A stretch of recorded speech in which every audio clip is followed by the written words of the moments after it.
بسم الله الرحمن الرحيم.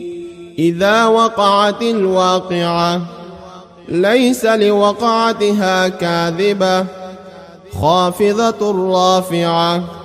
إذا رجت الأرض رجا وبست الجبال بسا فكانت هباء منبثا. وكنتم أزواجا ثلاثة فأصحاب الميمنة ما أصحاب الميمنة وأصحاب المشأمة ما أصحاب المشأمة والسابقون السابقون أولئك المقربون في جنات النعيم. ثلة من الأولين وقليل من الآخرين على سرر موضونة متكئين عليها متقابلين. يطوف عليهم ولدان مخلدون بأكواب وأباريق وكأس من معين لا يصدعون عنها ولا ينزفون. وفاكهة مما يتخيرون ولحم طير مما يشتهون وحور عين كأمثال اللؤلؤ المكنون جزاء بما كانوا يعملون. لا يسمعون فيها لغوا ولا تأثيما إلا قيلا سلاما سلاما. وأصحاب اليمين ما أصحاب اليمين في سدر مخضود وطلح منضود وظل ممدود وماء مسكوب وفاكهة كثيرة لا مقطوعة ولا ممنوعة وفرش مرفوعة. إنا أنشأناهن إنشاء فجعلناهن أبكارا عربا أترابا. لأصحاب اليمين ثلة من الأولين وثلة من الآخرين. وأصحاب الشمال ما أصحاب الشمال في سموم وحميم وظل من يحموم لا بارد ولا كريم.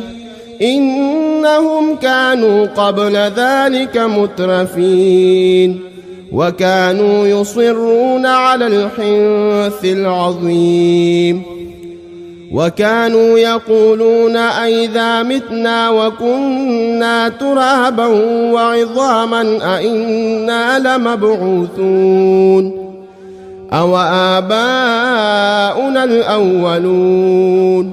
قل إن الأولين والآخرين لمجموعون إلى ميقات يوم معلوم.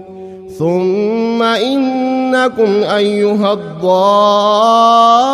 الضالون المكذبون لآكلون من شجر من زقوم فمالئون منها البطون فشاربون عليه من الحميم فشاربون شرب الحيم.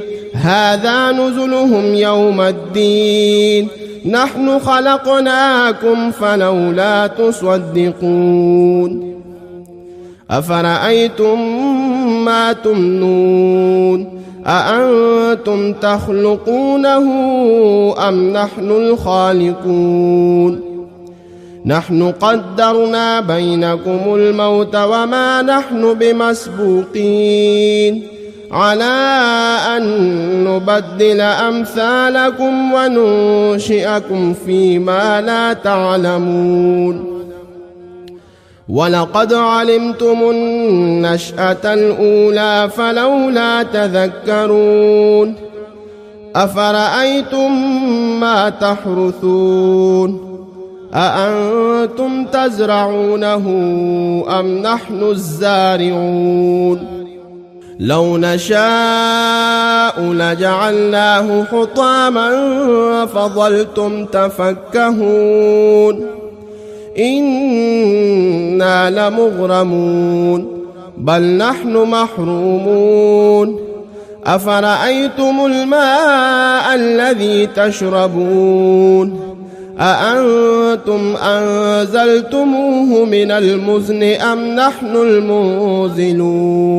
لو نشاء جعلناه أجاجا فلولا تشكرون أفرأيتم النار التي تورون أأنتم أنشأتم شجرتها أم نحن المنشئون نحن جعلناها تذكرة ومتاعا للمقوين فسبح باسم ربك العظيم فلا أقسم بمواقع النجوم وإنه لقسم لو تعلمون عظيم إنه لقرآن كريم في كتاب مكنون لا يمسه إلا المطهرون تنزيل من رب العالمين أفبهذا الحديث أنتم مدهنون وتجعلون رزقكم أنكم تكذبون فلولا إذا بلغت الحلقوم وأنتم حينئذ تنظرون ونحن أقرب إليه منكم ولكن لا تبصرون فلولا إن كنتم غير مدينين ترجعونها إن كنتم صادقين فأما إن كان من المقربين فروح وريحان وجنة نعيم وأما إن كان من أصحاب اليمين فسلام لك من أصحاب اليمين وأما إن كان من المكذبين الضالين فنزل من حميم وتصلية جحيم إن هذا لهو حق اليقين فسبح باسم ربك العظيم